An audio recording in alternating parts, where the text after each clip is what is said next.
Hello and welcome to PrepEve, where we revolutionize how you prepare for IELTS. In the last lecture, we discussed directives which came under the category of view both sides. And today we'll be dealing with the directives which come under the category of choose a single side. So we'll be dealing with all of that. Stay tuned and please focus while you're listening to the lecture.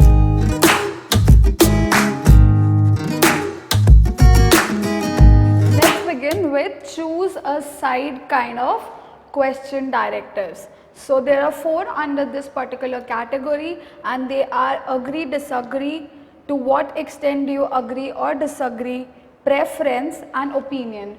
We had already discussed about these. I'll still give a quick recap of all of these and what these mean. Agree or disagree, you have to pick one side because there's an or here. So it's you either agree or you disagree. You have to take one side, right? To what extent do you agree or disagree? This right here is our keyword.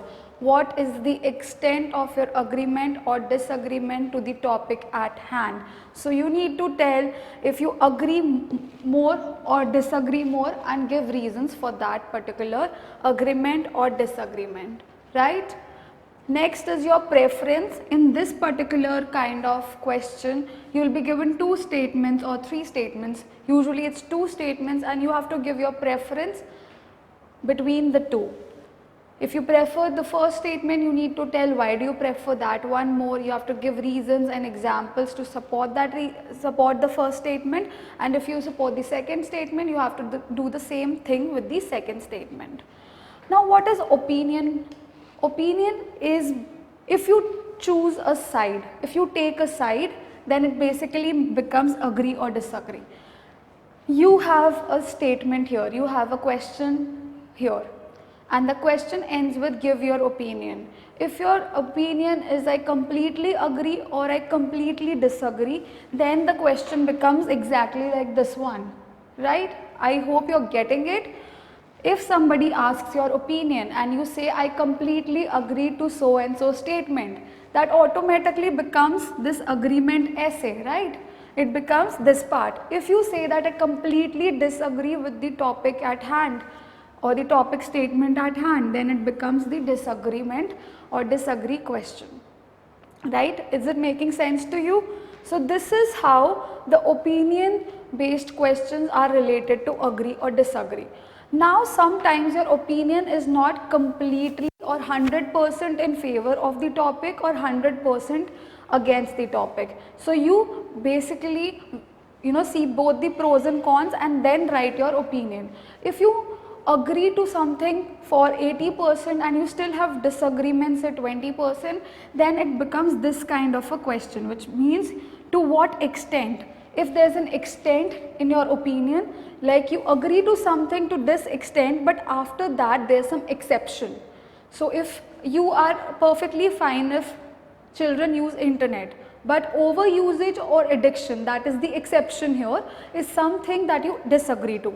So your agreement is to the fact that students in colleges and schools should be allowed access to internet, but so initially there was complete agreement to a certain extent, and later on what happened, your opinion drifted or it changed because there came up an exception. And what was the exception? The exception was that they should not get addicted to using internet. So this is how, if you have the extent kind of an opinion, your opinion based question changes into this kind of a question, and if your opinion is completely towards one side, you favor a single side, it becomes an agree or disagree question. So pretty simple, it's just the nomenclature keeps changing. You need to understand what the question is asking and not focus on what opinion means, what disagree or agree means. You need to just figure out the meaning of the directive and not confuse between the nomenclature.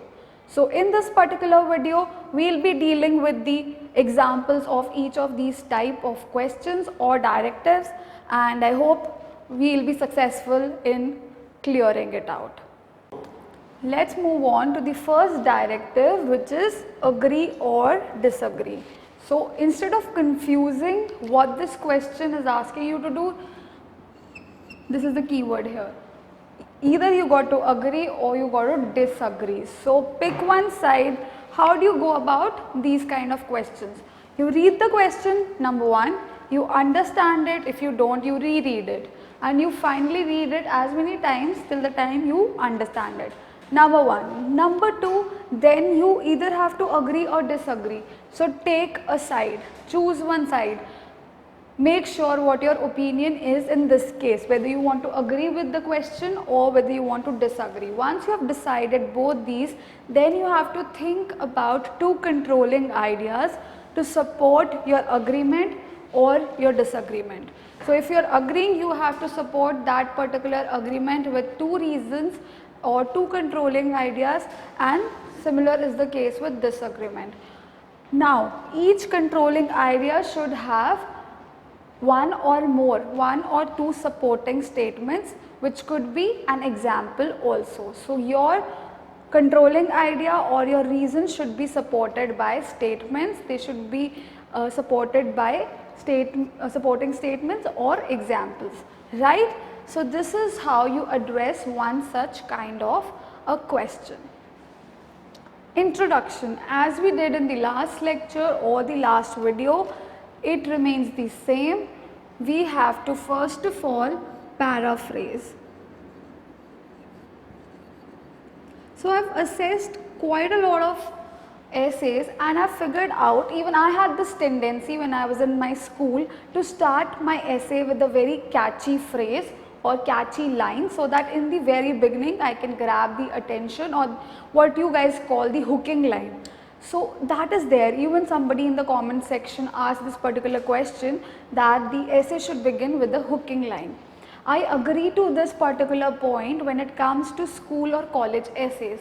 Like the first introductory paragraph, the introduction should be very catchy. It should be such that it builds interest and curiosity in the reader, so that they continue reading your essay and your teacher scores good marks to you on your essay. But in case of this particular IELTS essay, you need to paraphrase your question. Why? What are the benefits of paraphrasing? Number one, you just have 40 minutes. So as soon as you read your question, if you start thinking of a catchy phrase or catchy line or something that would grab the attention of the examiner, you might lose on a lot of time and you would not reach the controlling ideas which you have to mention in the body paragraphs. So instead of wasting your time on how you start the introduction, it is very important to paraphrase. So paraphrase means you already have the first line of the introductory paragraph in your question itself.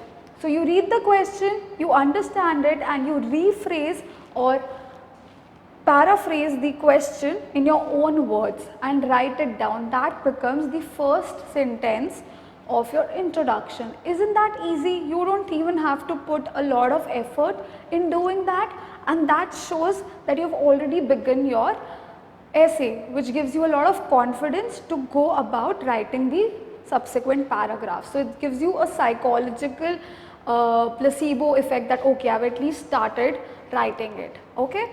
So it gives you a positive reinforcement that you can start with the essay and continue it in a good manner.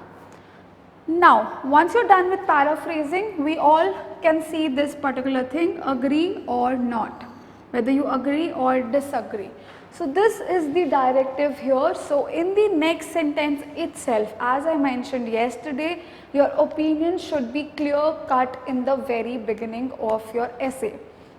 Why is that so? If somebody asks you whether you want to stay in India or move abroad, you won't tell him the reasons, you would tell him or her the answer before you tell him or her the reasons. You will tell yes, I want to move abroad, or no, I don't want to move abroad, and then you will give the reasons of why you choose one of these statements.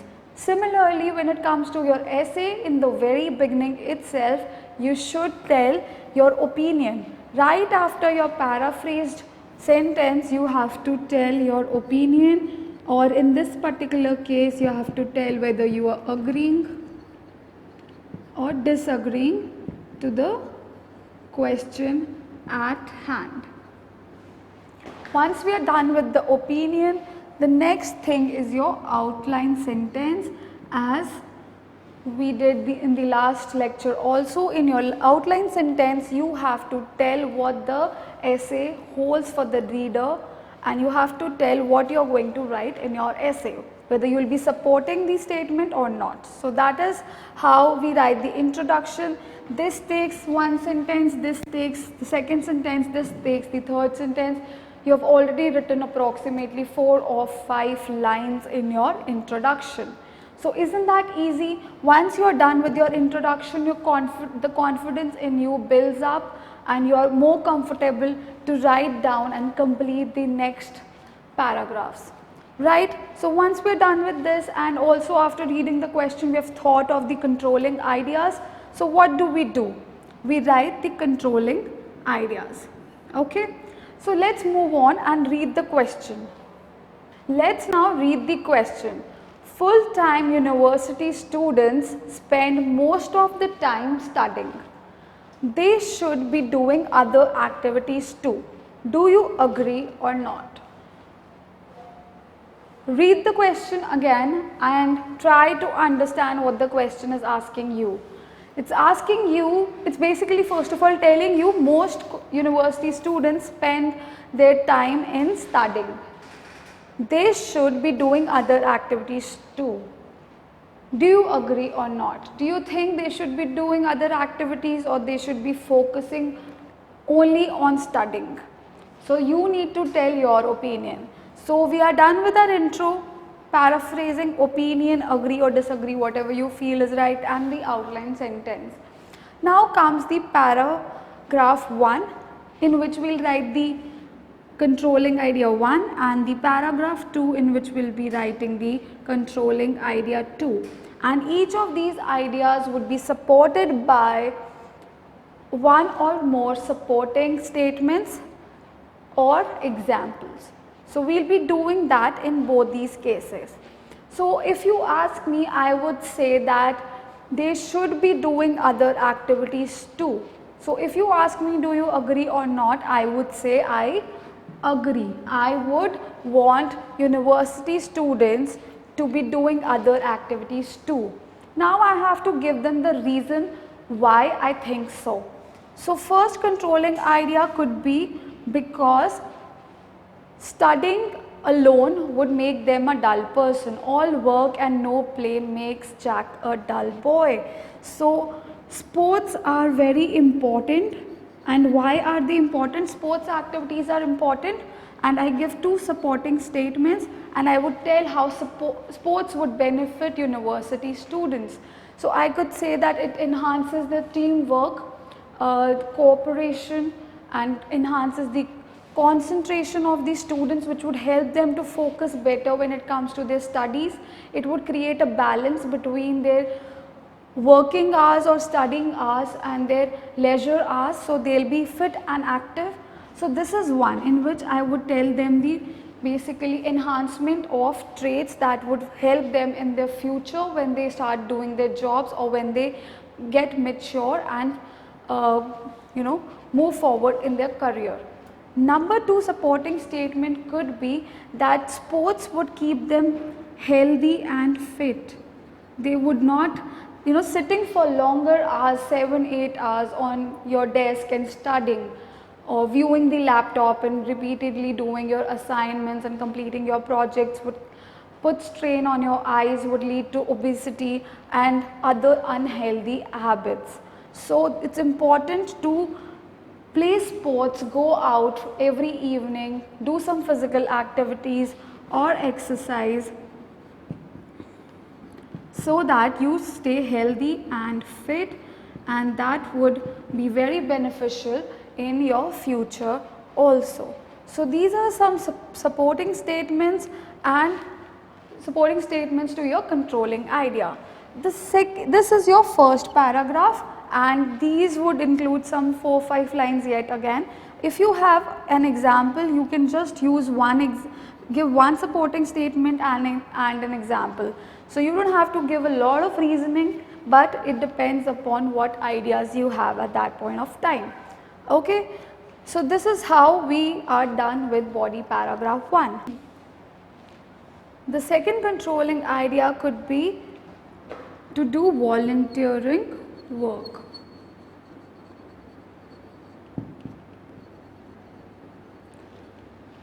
Now, how would this help? Full-time university students spend most of their time studying either in classrooms or in their libraries. They should be doing other activities too, such as volunteering work. This would enhance the compassion and kindness in them, which would be really essential in their future endeavors. And this would also keep the human side in them alive and also provide them with a lot of satisfaction. So when you spread smiles, when you spread kindness, when you help someone without any expectation of anything in return, then you feel really satisfied and humbled and happy when you see that smile on their face. So volunteering work would increase the compassion, basically it would increase your kindness, your satisfaction would help, and once you're satisfied and you feel good that you have spread smiles, you'll ultimately be happier in your life, and only studying wouldn't give you these benefits. If you keep studying, you might get unhealthy and unfit due to the long durations of sitting on a chair. It can also give you some physical problems like a spine ache, so a backache. And when you do volunteering work, it enhances the compassion in you, the human tendencies, the human nature in you. So it's good to be doing that, because if you only focus on studying, you would lose out on these things. So this is your second body paragraph. You can give one of your own examples of how you went to an NGO and did something that spread smiles on other people's face. So yeah, conclusion is that you have to summarize the main points that are mentioned above. So you have to tell about the main points, you have to summarize them and then give your opinion again in the same context, in the context of the summary on why you finally think that your opinion is based on these two reasons. So this is how we address agree or disagree question. So since I have dealt with this in detail, I would also want to tell you, if this particular part changes into what is your opinion and you choose to agree again, it remains the same. I hope I am clear. If they ask you the same question, full-time university students spend most of the time studying, they should be doing other activities too. Give your opinion. And if you pick the agree side, the answer remains exactly the same. If you pick the disagree side, everything, the structure remains the same, only the reasons change. So now you know when opinion is asked and you take one side completely, then the structure and the content remains the same. I hope it's clear, because I wouldn't be telling you the opinion question again in the end. So you can rewind the same video again and review this answer. What in fact is preference? Isn't it your opinion yet again? What do you prefer? Alcoholic drinks or non-alcoholic drinks? It in turn tells your opinion itself that you prefer one and you don't prefer the other one because of certain reasons, and that builds to be your opinion. I have modified the last question to sound like a preference question. Let's read it out. It's technically the same question, it's asking the same thing. Some people believe that students should spend most of their time studying. Others believe that they should be involved in other activities too. Which one do you prefer? Or it could be, which one do you agree with and why? So you have to tell which one do you prefer or agree with and why do you agree to that particular statement, and that why is to be supported with reasons and examples.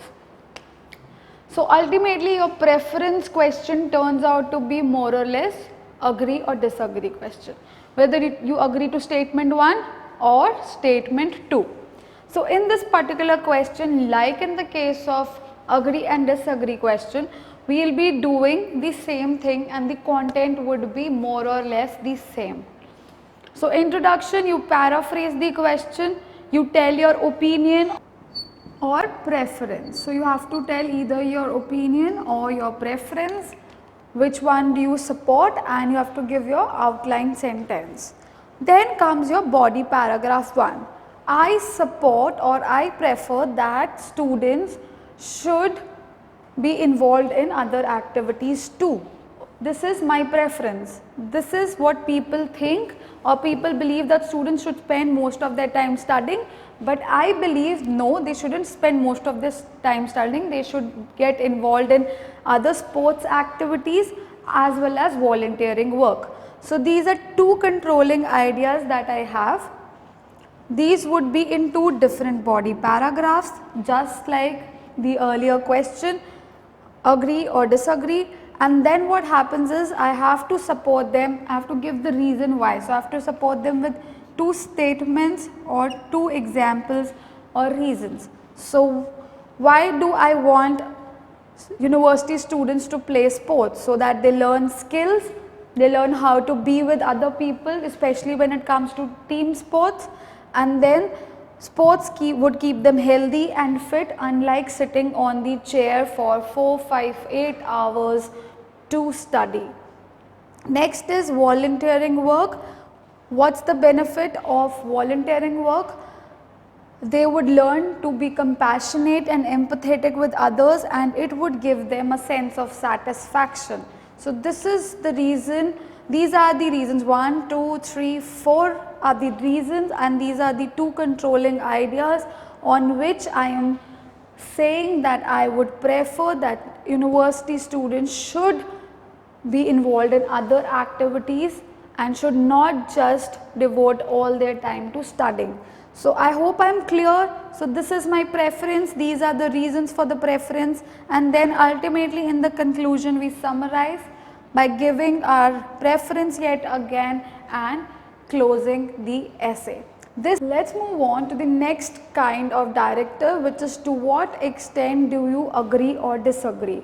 In this kind of questions you can partly agree and partly disagree, which could be you can take most of the agreement part and still disagree with certain dimensions of the questions, or vice versa.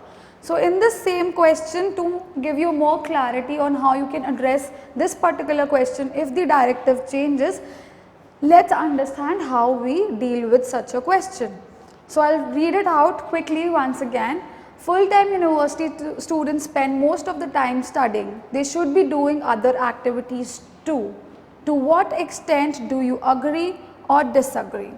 So you have to tell your extent of agreement or disagreement. So in the last directive in which I had to agree or disagree, I agreed to it. So I'll continue with that itself. I'll agree with the statement, I'll mainly agree with the statement, but I would partly or partially disagree with the question at hand. So the first things first, introduction remains the same, you paraphrase, then you write your opinion. In this you can write that I agree that university students should be doing other activities but not at the cost of their education. Once you write this, it is evident that you value other activities but you also give importance to studying, right? So it shows that you agree that university students should be doing other things, not just stick on studying and making themselves dull and unsocial. Instead they should also do other activities but not at the cost of their studies, right? So this is our opinion, then you give your outline sentence as it is.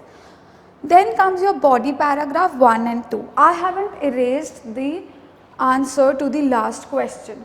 Now we'll figure out how do we change these body paragraph to suit our opinion of agreeing to have different activities but still staying with the part that studies are important and should not be ignored. Okay, so in the first body paragraph, you can either just erase this part or club these two things in one paragraph itself. So how does your paragraph begin? You can say that on one hand, outdoor activities or sports activities are important for university students so that they learn skills like teamwork, cooperation, have better networking skills and stay healthy and fit. Also, you can either ignore this part, and if you want to add, you can add it also. So you can say also indulging into NGOs or voluntary work would help them understand the needs of humans, fellow humans, be more compassionate and empathetic towards them and spread kindness and smiles. Okay, these are the two things which you don't learn from studying itself in your university, right? So these are the things that matter or that come into consideration only when you are doing other activities, right? So now this is, you either just write about sports, or if you want to write about volunteering work also, then you club it in the first paragraph itself. What do you then do in your second paragraph? In your second paragraph, you give them the exception of when you should not be playing sports or of when you should not be volunteering for NGOs, right? So in this case, you need to understand very carefully that your first paragraph, which is in agreement to the topic at hand, which is the other activities, this would be stronger.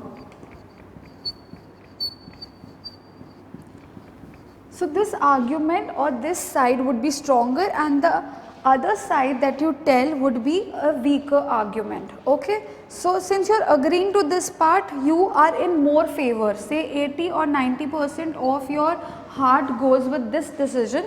But when it comes to the second body paragraph, you are talking about the exception, which is but education should be given more importance when the exams are nearing or if you are weak with a certain subject. Okay, so you can just say sports are important, volunteering work is important, but not at the cost of your education or in case your exams are approaching. So these are the exceptions when you should focus more on studying than on your sports activities. Similarly, you can also say if you are weak in a certain subject. So if you are weak in a certain subject and you know that you should be focusing on that particular subject, you can definitely skip one event or two from your sports activities or from your volunteering work. So also when your exams coincide with your volunteering work, for example, there is an event in an NGO, then you should always prefer going for your exam. So these are the things, these are the you want to focus on sports and volunteering work, but not at the cost of your studies. So this is how we address to what extent. So to what extent do you agree or disagree? I agree that university students should be involved in other activities than studying. For example, they should play sports and go out for volunteering into NGOs, but at the same time they should give utmost importance to their education and should not let other things hamper their studies or scores in their exams. So this is how we have shown our extent of agreement as well as disagreement. We have shown the exceptions where we shouldn't be doing these things. Conclusion is yet again you summarize this entire thing in one sentence and you give your opinion and you end it all here. I hope I am clear. This basically means that you have to tell the exception. You agree to something strongly agree to it, but in one or two scenarios you disagree to that thing. So this is how you cater to what extent questions. I hope I am clear. Review this particular video and try to understand it once again. This is how the structure of your essay changes. In this particular case you are giving the exceptions, but in the last kind of question you gave two different reasons supporting your agreement in the last question, right? So this is how it varies, and yet again this can turn out to be your opinion question also if you have 80-20 opinion or 90-10 opinion, right? So these are the things that you have to take care of. The last question, in the last question, if your opinion is completely towards one side or completely towards the other side, then you write the way in the same manner that we wrote in the agreement and disagreement kind of questions. And when it comes to extent and you want to write your opinion in that manner, this is how you would proceed. Okay? You must be thinking that ma'am has said the same thing over and over again and has written the same thing again and again. So I would request you to watch this video again bit by bit. Stop after every directive and you will realize that I have not repeated myself and there is a slight difference between each of these directives. So let's take a quick recap of what all these terms mean. What is an opinion? An opinion means what do you think, whether you favor something completely or whether you do not. So if you favor something completely, if you agree to something completely, or if you disagree to something completely, then your opinion is similar to the agree or disagree kind of question. So opinion, if your opinion is extreme, then it's similar to agree or disagree kind of question. Next one, if your opinion mainly agrees but partly disagrees or vice versa, so there is like 80% weight somewhere and 20% somewhere else.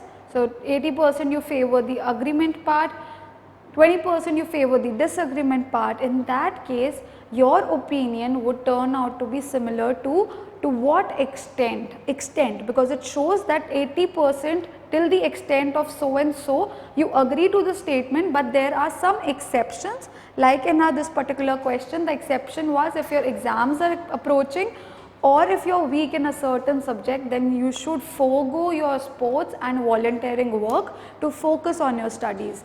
So in these cases of directives, you should be telling the extent.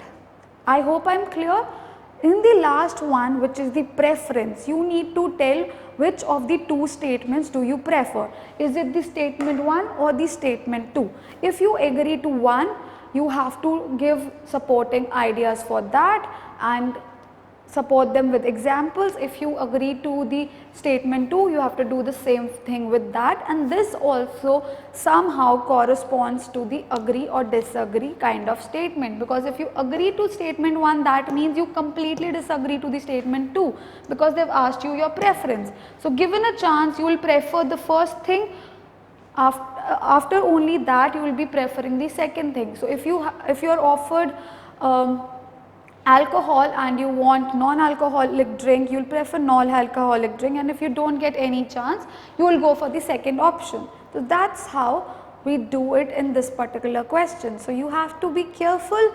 There is not a major difference between each one of them, but the slight difference also creates a lot of impact when it comes to how you write your essays. So I hope I am clear. I have put in a lot of effort to make you understand this. If you did not get it in the first go, I would request you to watch it over again, and if you have any doubts, please leave it in the comment section and subscribe to our channel, and please give a thumbs up to this video. I don't think you will find a detailed version as this video anywhere on YouTube. If you do like this video, please, thank you so much.